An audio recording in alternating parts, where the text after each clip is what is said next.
Did you know that the Mona Lisa only became world famous after it was stolen from the Louvre Museum? The Mona Lisa by Leonardo da Vinci was a respected painting, but it was far from a global icon. That all changed on August 21, 1911, when it was stolen by a Louvre employee named Vincenzo Peruggia. Peruggia, an Italian patriot, believed the painting belonged in Italy and had simply hidden in a broom closet overnight, taking the painting off the wall — it wasn't even bolted down — and walking out with it under his coat. For 2 years, the world was obsessed. Crowds flooded the Louvre just to stare at the empty space where it once hung, and even Pablo Picasso was briefly brought in as a suspect.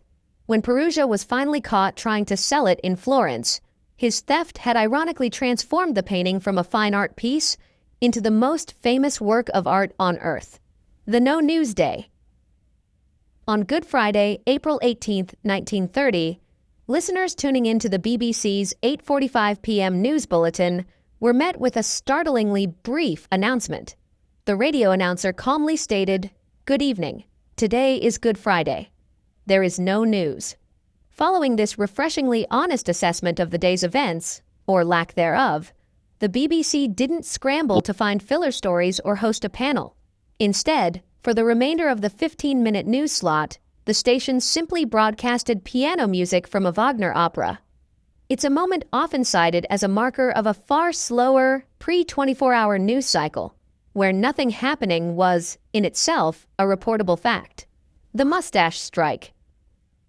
In 1907, Parisian waiters, or garçons de café, launched one of history's most stylish strikes.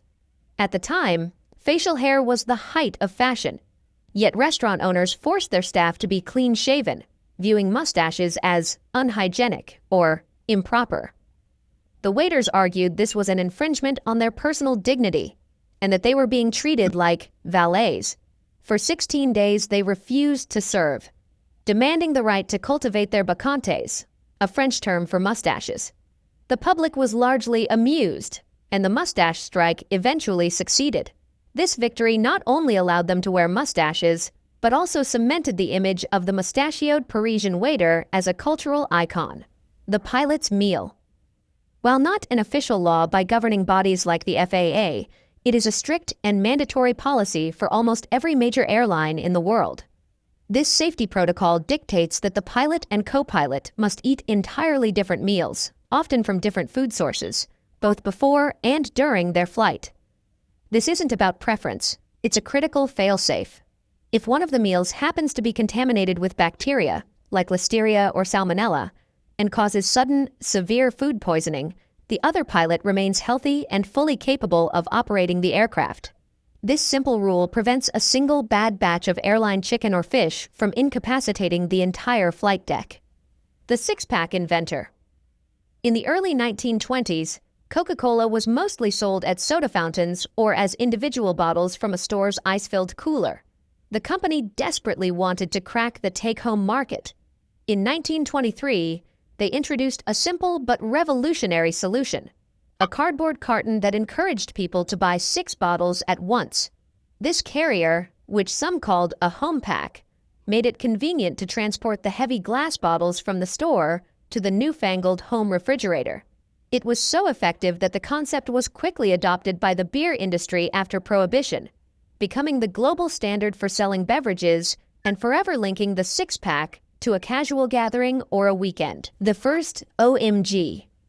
The ubiquitous internet acronym OMG is actually over a century old, and its first known appearance is surprisingly formal.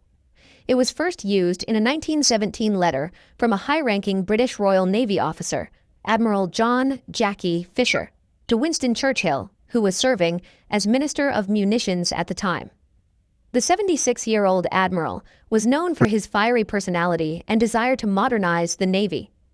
In his letter, he gossiped about the war and expressed his frustration about new honors being given out, writing in a postscript, "I hear that a new order of knighthood is on the tapis. OMG. Oh, my God. Shower it on the Admiralty."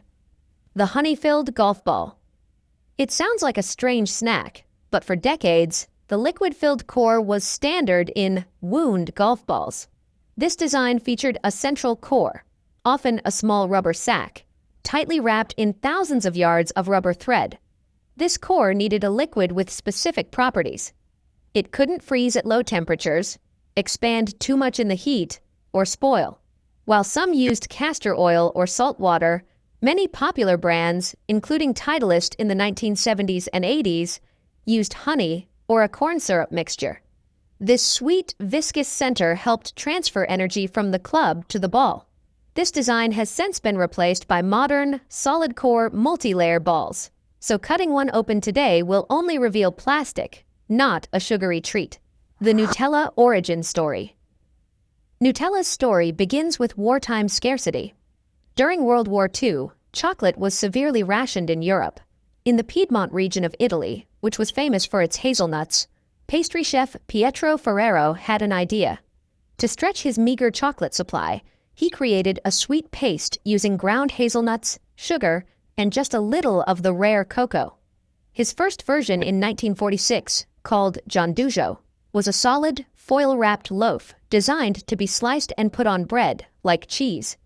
It was so popular that he later created a creamy, spreadable version called Supercrema in 1951. It wasn't until 1964 that his son, Michele, reformulated it, rebranded it as Nutella, and began selling it in the iconic glass jars, creating the global phenomenon we know today, the hairless priests. In ancient Egypt, priests dedicated to serving the gods had to maintain an extreme level of ritual purity. This obsession with cleanliness went far beyond simple washing. According to the historian Herodotus, priests would shave their entire bodies, from the tops of their heads to the soles of their feet, every 3 days. This included plucking their eyebrows and eyelashes. The goal was to be perfectly pure and free of any lice, vermin, or bodily uncleanness before entering the sacred inner sanctums of the temples. This hairlessness, combined with their frequent cold water baths, several times a day, and pure linen robes, wool was forbidden, visually set them apart from all other members of society. The first photo on the web. The very first photograph ever uploaded to the World Wide Web was not a groundbreaking scientific image or a photo of its creators. It was a promotional shot for Les Horribles Cernettes, the Horrible CERN Girls, an all-female parody pop band formed by secretaries and scientists at CERN, the Swiss physics lab where the web was born. The band sang cheesy songs about physics and computer engineering.